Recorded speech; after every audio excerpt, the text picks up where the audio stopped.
ability to build something that nobody had ever conceived of before. Like everybody knows a car has 4 wheels, an airplane has wings. What does a Hyperloop have? A Hyperloop could have anything we imagine. The idea of being able to take what is the best features of some of the other modes, keep them, get rid of all the other aspects, make something sustainable, make something long-term that truly redefines the way that we move. I would sign up for that 1,000 times out of 500.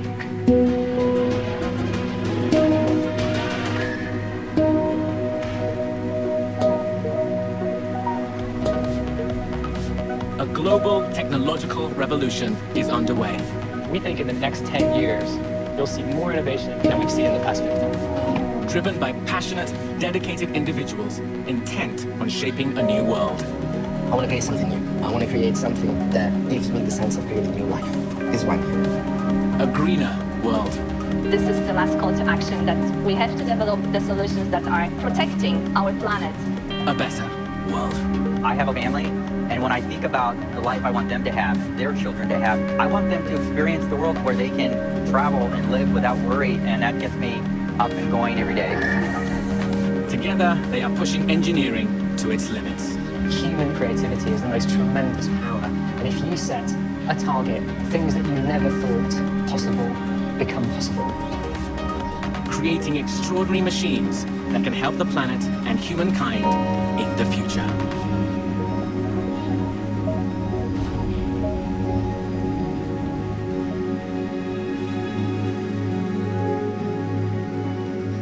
In April 2018, 24 large steel tubes were fabricated in Spain, then trucked across the border to France. We were thrilled to see this coming to life. So we were literally driving behind the trucks, these oversized load trucks with the 4-meter in diameter tube. In Toulouse in southern France, the tubes were assembled into a test track. After years of dreaming about it, drawing it, talking about it, engineering it, to see it finally come together was really something that was extraordinary for us, for the team, and I think for the world as well. Rob Miller works at Hyperloop TT, one of several companies developing an entirely new way to travel. It's called Hyperloop and works by propelling levitating vehicles rapidly through tubes, carrying passengers or cargo. The capsules can travel between cities and countries that are currently many hours apart in a matter of minutes. We call Hyperloop the fifth mode of transportation, the safe, fast, more sustainable form that uses a lack of friction and a lack of drag for us to travel in capsules and tubes at high speeds. The race to build a Hyperloop was triggered by a famous billionaire who doesn't shy away from big engineering challenges. He announced the idea during an online chat show in 2012. I have a name for it, which is called the Hyperloop. Hyperloop? Hyperloop, yeah. Is it Jensen's tunnel? It's something like that, yeah. It goes about, let's say, an average speed of twice what an aircraft would do. So you go from downtown LA to downtown San Francisco in under 30 minutes. Anyways, that's... Do you think this is possible? This is not just... Yes, that's it. The following year, he published a white paper with a detailed proposal called Hyperloop Alpha. So the design proposed in the Alpha paper is essentially tube travel, low-pressure systems to eliminate drag. And at that time, Elon Musk said in public that this was something that needed to get done. He was a little bit too busy, so he open-sourced the white paper and said, anyone who's out there who wants to give this a try, please feel free. The idea inspired engineers around the globe. Here was a chance to solve one of the world's biggest problems, the rapidly growing carbon emissions from transportation, while allowing faster travel than ever. Hyperloop offered a way to move people and goods in less time than a plane, with the convenience of a train, and with potentially zero carbon emissions. If we can bring airplane speeds to the ground, sustainably and safely, what Hyperloop does will be a real benefit to society. The engineering challenges are immense, and it will be many years before a paying passenger steps on the first Hyperloop, but the rewards could be enormous. One study suggests a nationwide Hyperloop could boost America's GDP alone by $200 billion. The race had begun to prove this transformational technology was even possible. The first company off the blocks was Hyperloop TT. 2 weeks after the white paper was launched, we put out a call to action for engineers around the world, and we had this overwhelming response of not just anybody, of engineers and technologists that have already done amazing things. Everything from the CERN Large Hadron Collider to the Manhattan Project. So it was this incredible team, and we chose 100 engineers to work on this, work on the feasibility to see if the Hyperloop, this Hyperloop thing, was actually possible. The conclusion was that this is not only feasible, but it can be done with technology that exists today. The company set out to design and construct a revolutionary new transportation system. As well as the tube, they've built a prototype capsule that can carry up to 50 passengers. But for a Hyperloop pod like this to reach ultra-high speeds, they need to address the factors that slow down other kinds of vehicles. Drag from air resistance and friction caused by contact between wheels and the ground. The team's first challenge was to eliminate friction. Floating trains called maglev already exist in China and Japan, but their powerful electromagnets require a huge amount of electricity, making them fast but expensive and energy-intensive to operate. So Hyperloop TT are developing a next-generation maglev that can levitate without the need for any extra power at all. The secret sauce of our passive magnetic levitation system is a Hallback array. And what a Hallback array is a series of permanent magnets arranged in a certain way, almost like a cheat code on a video game, up, down, left, right, left, right. When if you arrange it a certain way, you get a enhanced and directed magnetic field. When a Hallback array moves over an aluminum track, the strong magnetic field induces electrical currents inside metal. And that turns the track temporarily into an opposing magnet. The repulsive force lifts the magnets up by over an inch, along with the capsule. The team have also installed vacuum pumps to remove 99.9% of the air inside the tube, reducing air resistance to almost nothing. Together with the levitation, Hyperloop TT believe this will allow them to reach speeds of up to 760 miles per hour. And the Hyperloop will not only be fast, but extremely efficient. You almost completely reduce friction, you almost completely reduce drag. So once you're up to speed, you'll still be traveling without any energies. For us, it's as close to perpetual motion as you can get. The US Department for Transportation estimates that Hyperloop routes could be up to 6 times more energy efficient than aircraft on short routes. That means a much smaller carbon footprint, and the power it does use can be clean and green. We're fully electric and we're fully emissions free, so building a propulsion system, it's a must that the capsule will be all electric, and our system is that today. Hyperloop TT are still preparing to demonstrate their system in France. But thousands of miles away, Hyperloop pods have been flying through a tube for some time. 2 years after his white paper, Elon Musk had a scaled-down Hyperloop track built at SpaceX HQ in California, 6 feet wide and 3/4 of a mile long. Then he put on a contest for students to design, build, and race the best miniature pod. What this is really intended to do is to encourage innovation in transport technology. And I think we'll find that it's way more incredible than we ever realized. And then later today, we'll see how fast the pods can go. So congrats to everyone. Amazed at what the student teams have done. Really it's blown my mind, and may the best team win. Yeah. Over 1,000 teams entered, with 30 finalists selected for the competition weekend. One of them was from the University of Delft in the Netherlands, including mechanical engineering student Tim Houter.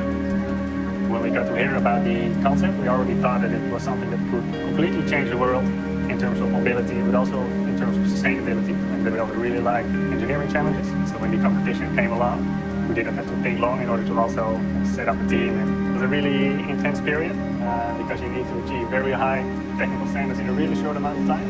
So together with that whole team, it was basically 20% of work where some people also continued to work during the nights to make sure that we met our deadlines and that we could unveil our Hyperloop prototype on time.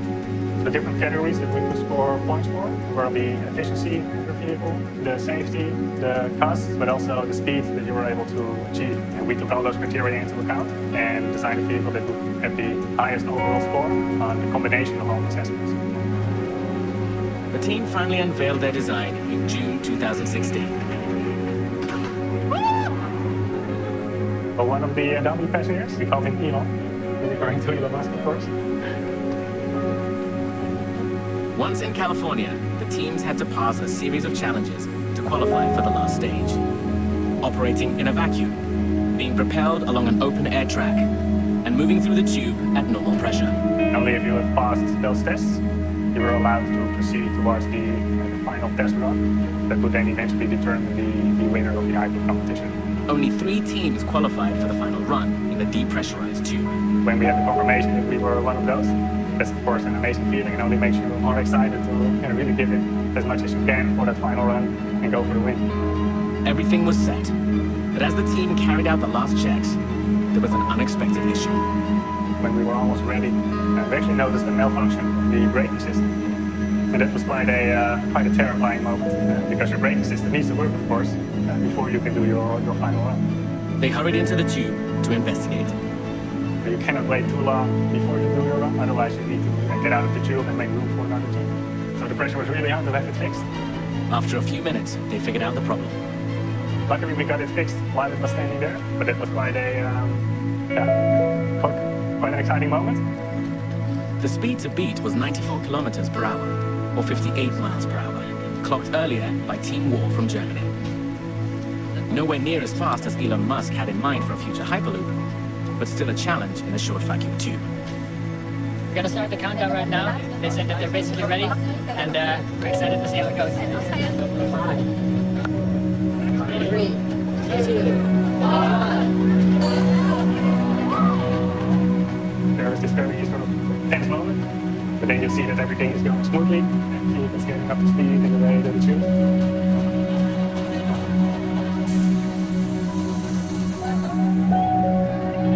Delft Hyperloop had matched the fastest speed. They also scored highly in other categories, from design to safety. The team with the highest score is some of all the other categories, and that's Delft. But really making everybody was extremely in excitement and cheering and hugging each other. That was really, really great. Team Delft were World Hyperloop champions.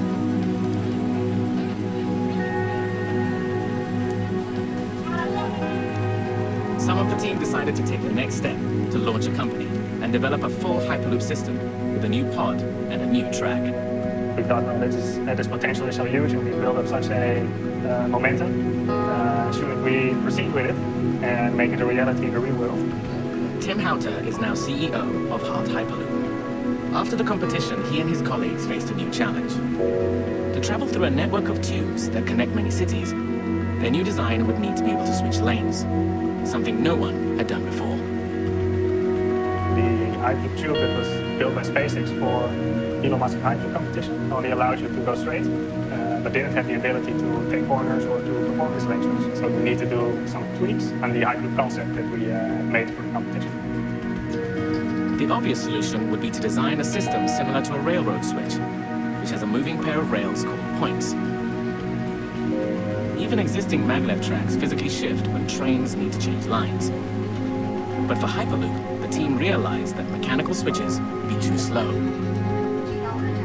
One of our core objectives was to have the ability to perform a lane switch without any moving components in the infrastructure, which enables this high speed. To switch lanes with no moving parts, the team needed a new approach. First, they designed the pod to be suspended from above rather than from below. But that means the pod must levitate with an attractive magnetic force instead of a repulsive one, like the Holbach array. And this presents a challenge. We have a magnetic levitation system. That means that we have a steel track on the top and a magnet on the vehicle. And if I bring it too close, it will stick. And if I bring it too far away, it will fall away.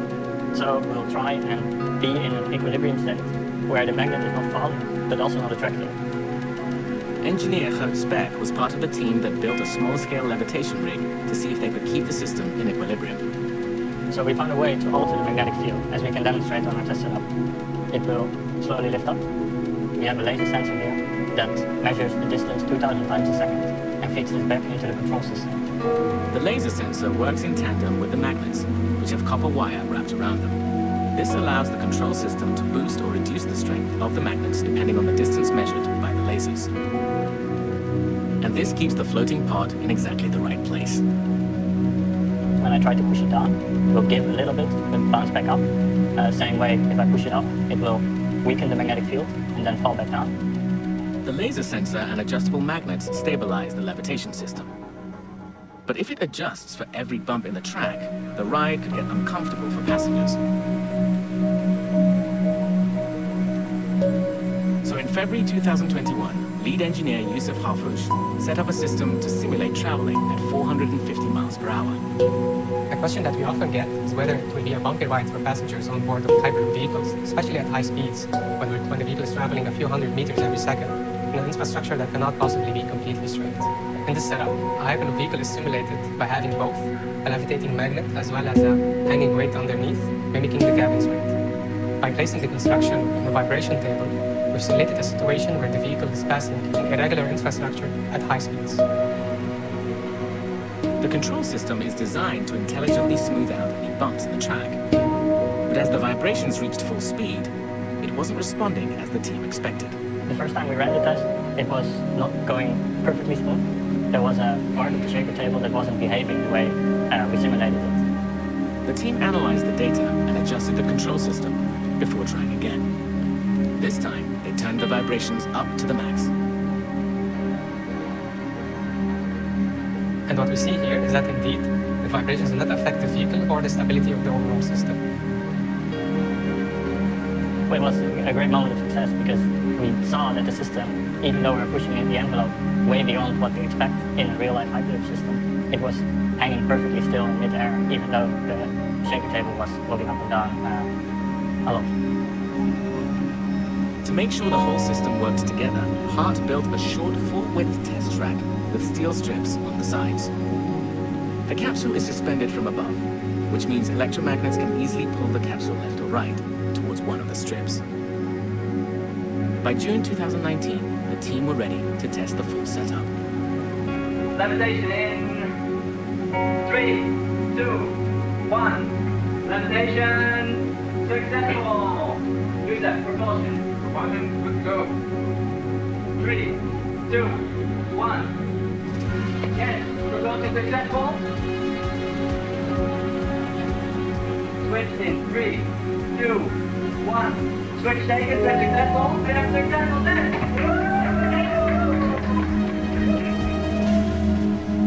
Public Affairs lead Juliette Delarue knows the benefits of the switching technology. This is actually the first ever developed and patented Hyperloop lane switch. This system allows you to act more or less like a highway. There is no contact between components, and so there is no wear and tear. The vehicle can just easily choose its own destination, and without any moving components, this means that vehicles can follow each other quite easily in short time slots, so this can increase your capacity massively. Hart's test track proves that Hyperloop capsules could one day navigate their way through a network of tubes. But their tube is much too short to reach the speeds that Hyperloop promises. However, back in America, another company is setting out to prove for the first time that a pod can be propelled along a full-scale track at high speed, and that it's safe for passengers. In January 2017, their team were assembling the world's longest full-width Hyperloop tube at 1,600 feet. Still not long enough to accelerate up to aircraft speeds, but potentially enough to surpass high-speed rail. The nice thing about doing something that nobody has ever done before is that nobody can tell you how to do it. However, that's also a curse, is that nobody can tell you how to do it. So we learned, we tried different things. We made plenty of mistakes, but we also learned how to do things quite a bit faster. Like at the beginning, we could only install maybe 1 or 2 feet of track per day. By the end, we were installing 30, 40, 50 feet of track per day. And that was all because we were learning about the process. Josh Geigel is co-founder of Virgin Hyperloop. Having previously worked at SpaceX, Josh read the Hyperloop paper by Elon Musk in 2013. My initial read was like, this feels like a little bit of a crazy idea, and there were some mathematical errors in it that I jabbed my friends about. Shortly after that, I decided to look at that with a teacher colleague, and the idea of tackling a new idea in transportation really became powerful. The ability to build something that nobody had ever conceived of before. Like everybody knows a car has 4 wheels, an airplane has wings. What does a Hyperloop have? A Hyperloop could have anything we imagine. So we started out in a garage in North Los Angeles in November of 2014. And the goal at that time was how quickly could we build a prototype piece of technology to show this idea was even feasible. And that's what we really set out to do. It's like, let's figure out what we can build to demonstrate that Hyperloop is even possible. We looked at a lot of different places for a test track. And Las Vegas is pretty close to Los Angeles, and we picked the desert. it would get down to about 0 or -5 Fahrenheit in the winter, which was pretty cold. And then in the summer, it'd be about 120, 130 degrees Fahrenheit. The extreme swings in temperature would cause the steel track to expand and contract by over a foot. So the tube could only be fixed in one place. Along its length, the team installed rings to allow for expansion. And by elevating the tube above the ground, the Hyperloop track should have less impact on wildlife and the environment than a conventional rail line. By March 2017, despite the challenging weather, the team were building the test site at a phenomenal rate. Today they actually started commissioning the vacuum tent for the first time this week. And this is where we actually create the low pressure environment inside the tube. So this big setup you see is our actual vacuum system. So we have a number of blowers, pumps here at the top, and they come in, they suck through these 8 pumps, they come through these 2, and they eventually go through these 4. The pumps reduce the air pressure in the tube to the equivalent of 200,000 feet of altitude, almost 6 times the cruising height of airliners. You can see right now, they're actually installing the control system for this particular pump. And this is the first time they're actually doing this. It's a pretty exciting day today. Reducing air resistance is a key step towards achieving high speeds. But another critical factor is the propulsion system itself that will be fitted inside the tube. So these are part of our motor system. These are copper coils that we had to design to actually create the propulsion wave that the vehicle would follow down. So when we built our facility, we needed about 1,000 of these individual coils. The coils will be lined up along the middle of the track, where they can interact with magnets on the pod. Adjusting the flow of electricity through the coils creates different magnetic fields. Those in front pull the pod towards it, while those behind push it away. This pattern continues along the track, speeding up as the pod gets faster. You basically send this electrical wave down the tube just like a surfer riding a wave. A surfer likes to stay at the top of the wave so that he gets the propulsion. So you're trying to synchronize those 2 fields, get up to whatever speed you're trying to go. Alongside all the track components, yet another team are hard at work on the capsule to travel inside it, including structural engineering manager Helen Durden. First, they're building a sled which will eventually form the chassis of the capsule. But building a vehicle that's so new and untested poses a unique challenge. What's been interesting is we start not knowing very much what it's going to wind up being. Like every other job I've had, it was spacecraft, aircraft, you have a lot of very well documented, solid standards. For this one, we went through all of it. We have to pull what we think fits best. This is somewhere between a car and a train and a plane. And maybe not a spacecraft, but NASA is really good open source docs, so we like to pull from those too. So that's a very unique thing with this, is really starting from scratch. Once ready, the sled will be used to test the whole system for the first time. There's always something pretty magical about seeing this design. It's always on my computer screen every day. Actually seeing it now here in aluminum and steel and welds and bolts. There's something, like for me, that's still a rush. By May 2017, just 12 months after starting construction, enough of the track and sled were ready to test the overall Hyperloop. The individual components had all been shown to work on their own, but this would be the first time everything came together. So the one thing to build all these individual pieces of technology in the lab is something completely different when you bring it all together and have to integrate the system. That level of risk with system integration, the complexity that exists there, is really big. Tube confirm ready for test. Fire V15 announcement test complete. Fire in 5, 4, 3, 2, 1, fire. The whole vehicle lifted off. It was on magnetic levitation. It was using our propulsion system.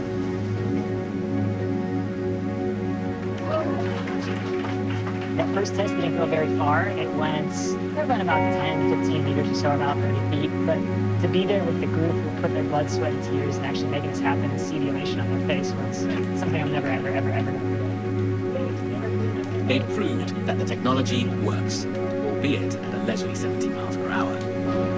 Next, they needed to push the system to its limits and demonstrate that Hyperloop really could be the fastest way to travel over ground. 3, 2, 1, fire. The goals of the test after that were to go further and faster.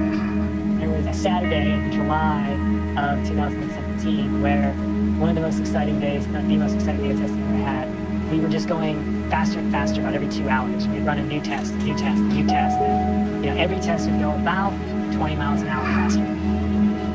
The first time we got up to speed, I was just curled up in fetal position on a chair, like so terrified, but it worked. It was pretty awesome.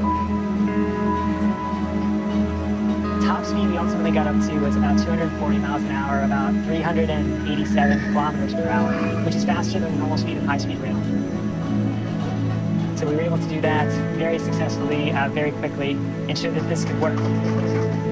The team had shown that Hyperloop could be faster than high-speed rail, even with only a third of a mile to get up to speed. Next, they needed to show it was safe for passengers. First, they had to build the shell of an actual capsule on top of the metal chassis. This prototype pod would never carry passengers itself, but would take the team one step closer to that milestone. We put this big shell on the outside, and that completely changed the characteristics of the vehicle. So once we did this, we had to relearn how to control the vehicle. So with that vehicle, we got up to speed, we learned about the aerodynamics, and there's not a lot of air in the tubes, and sure that this could actually work. With the system now finely tuned, the engineers could start work on the passenger carrying pod itself.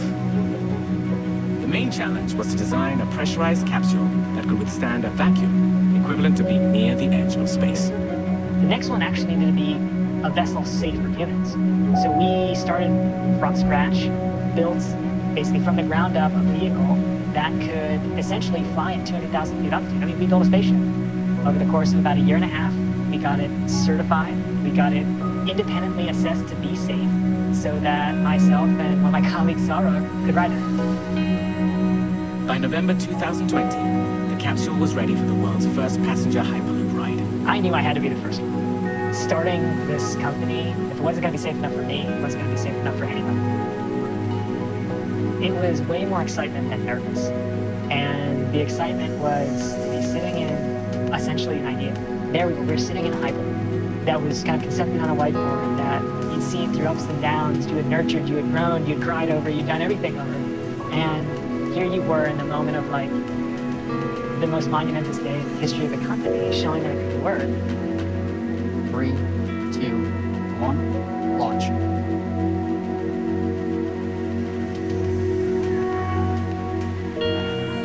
Yes. You feel this force, this acceleration. In this case, it's a little bit harder than normal, but it would be about performance sports car. It's about 0.6, 0.7 Gs or so, pushes you back into your seat. The system gets up on the levitation, was smooth, it was kind of unlike anything that I'd ever experienced before. That was so good! That was awesome. Oh my, that was awesome. The pride, the understanding of just how hard it was to get here was something that was humbling to say the least. To be able to even ride in something that you've created in a new mode of transportation with everybody watching, safe, and it's surreal. But despite reaching this huge milestone, Josh now faced a setback. The next step would be to build an even longer track capable of reaching true Hyperloop speeds. But when they ran the calculations, it became clear that the technology used in Nevada would not be economical over greater distances. In the same way, Edison discovered 5,000 ways not to make a light bulb, we discovered a lot of things that we shouldn't make a Hyperloop like this. And so we had to reconstitute, re-architect our system to ensure that we could get to a price point that would allow us to deploy systems all over the world. Building and maintaining the infrastructure to power the propulsion along hundreds of miles of tube would be too costly. One estimate for a Californian Hyperloop suggested the price could reach over $100 million per mile. And as technology inevitably improves, it would be a huge job to upgrade the entire network. To make Hyperloop a success, Josh needed a new approach. Then he was struck by inspiration. I was actually riding up one of my favorite hills in Santa Monica Mountains on my bike, and I saw this old 1933 Ford Roadster coming around a bend. And I was thinking that, isn't it crazy that car is almost 100 years old and still driving on the road that we're driving on today? It's a really powerful concept. It's what's allowed us to see roads proliferate all over the world. And so what we want to do is create that same type of opportunity for Hyperloop, where we would have it done too in a smart pod. So a pod 100 years from now would be able to go into a tube that we build today is a really big idea. It's something that ensures that what we build today won't become obsolete as new technology evolves, it will be able to incorporate new technology, upgrade, and ultimately be still relevant in a world of technology we can't even imagine. Instead of installing miles of coils along the track for the propulsion system, Josh plans to design a pod that could propel itself, making the tube much simpler and cheaper to install. But before building another full-scale system, he needs his team to check it works efficiently. If I gave you the analogy that a hamster you could let have a very big cage to run long distances and get his exercise, that's a way to do it. It's expensive. The other way is to put a little wheel inside, like a treadmill, so that hamster can get his workout by running on the treadmill.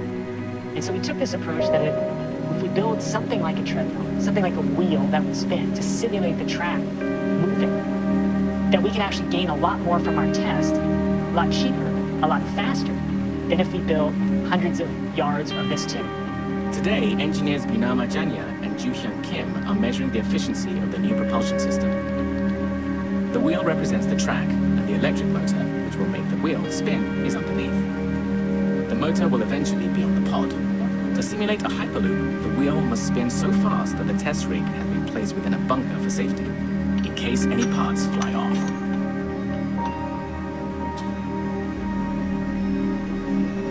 Okay, set. It's currently spinning, basically simulating the motion of the motor, which is a part of the propulsion system that we actually tested. Today, they're doing a low-speed test. The motor is spinning the wheel at 400 RPM, the equivalent of 110 miles per hour. We are measuring how much power is going into the motor and how much torque is applied to the wheel. Then we can calculate how much power has been lost and how much energy has been actually transferred to the motion.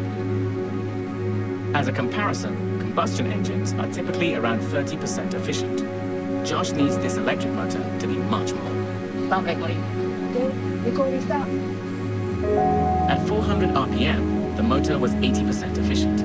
As the speed increases to 2000 RPM, or 550 miles per hour, the team expects to reach over 90%. And unlike fuel-burning engines, they can recover the energy used for acceleration. As the pod speed slows down, our motor actually turns into a temperature, so it recuperates most of the energy to recharge batteries on the pod. The new motor system is about 50% more efficient than any other type of motor out there. We have a system that's going about 3 times as fast as other maglev systems for about the same amount of energy. If we were to go the same speed, we'd be at about a third or less the energy of the maglev system.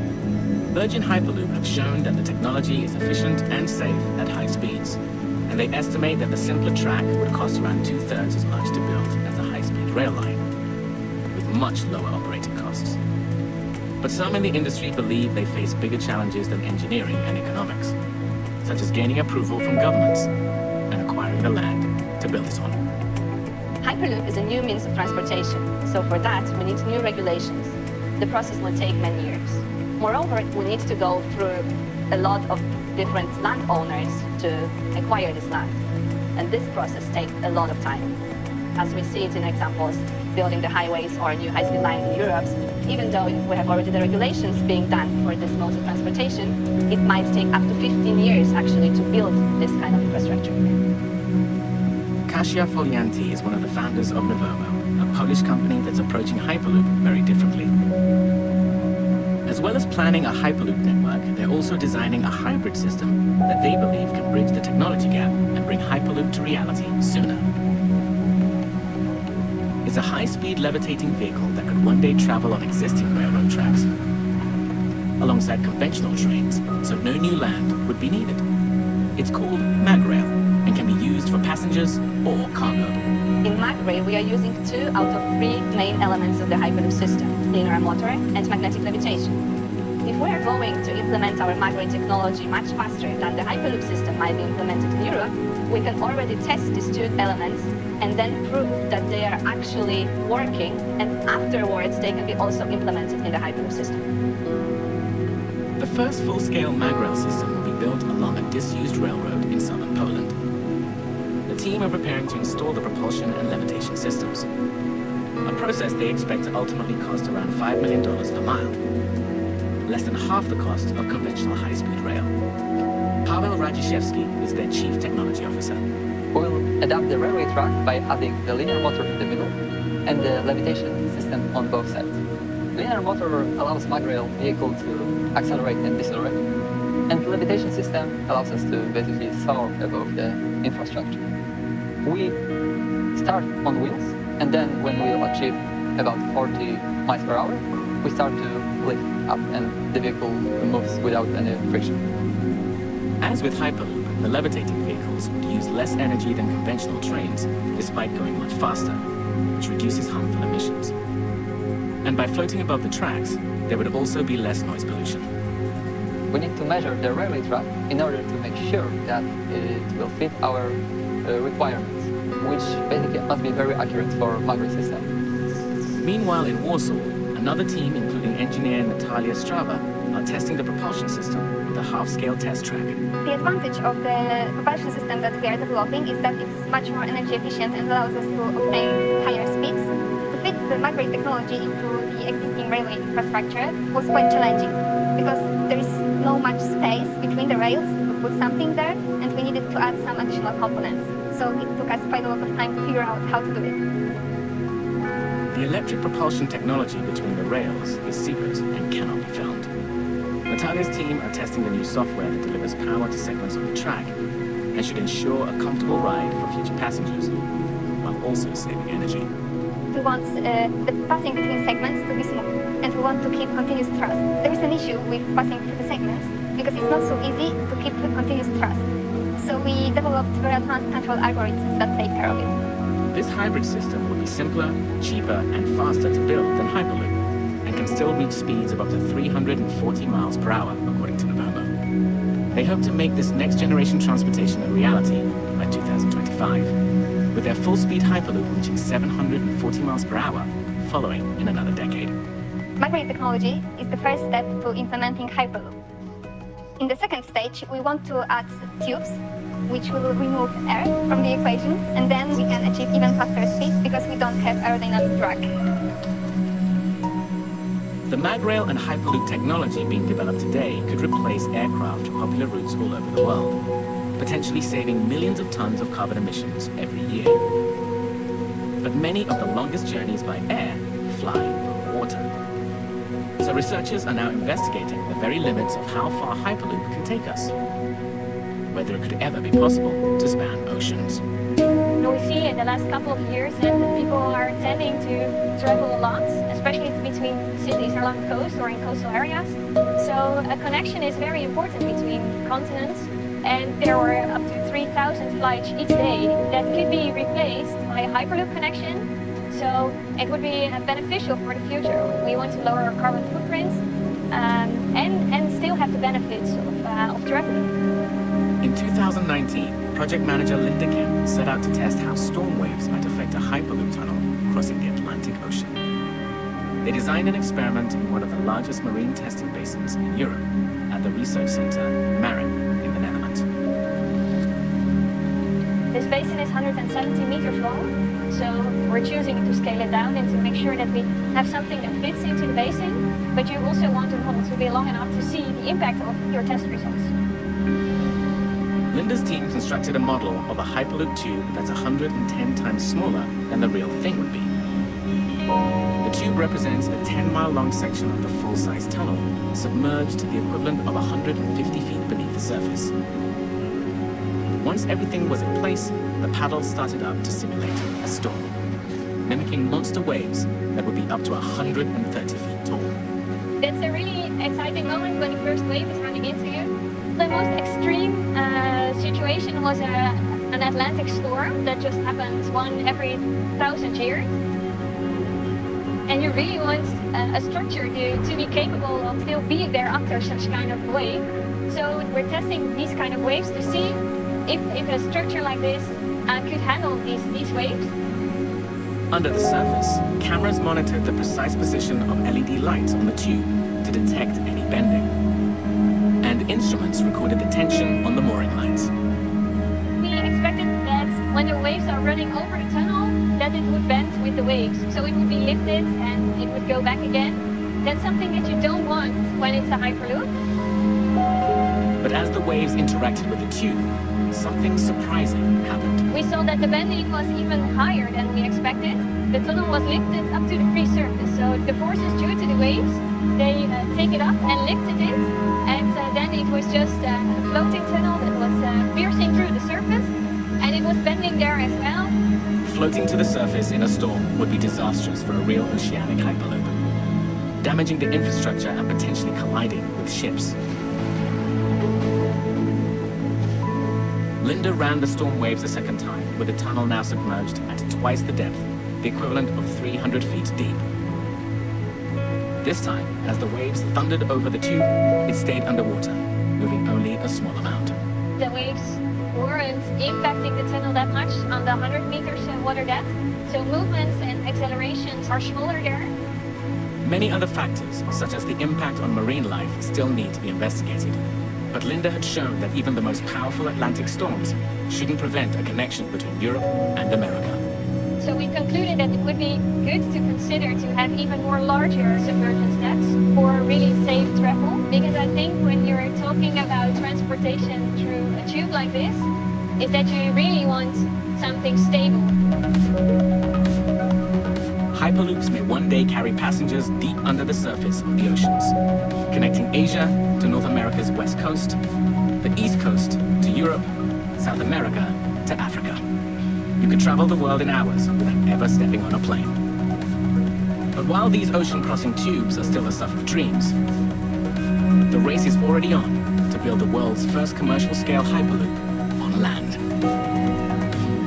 We're at a point now where it's not a matter of if there will be Hyperloops. It's a matter of when there will be Hyperloops. You can imagine that you would see Hyperloop routes throughout the world. Asia, North America, South America, Europe, Australia. I think we'll see a world where we have Hyperloops on every continent. The population is growing, and we need to meet the needs of this higher demand. Hyperloop is actually the only solution.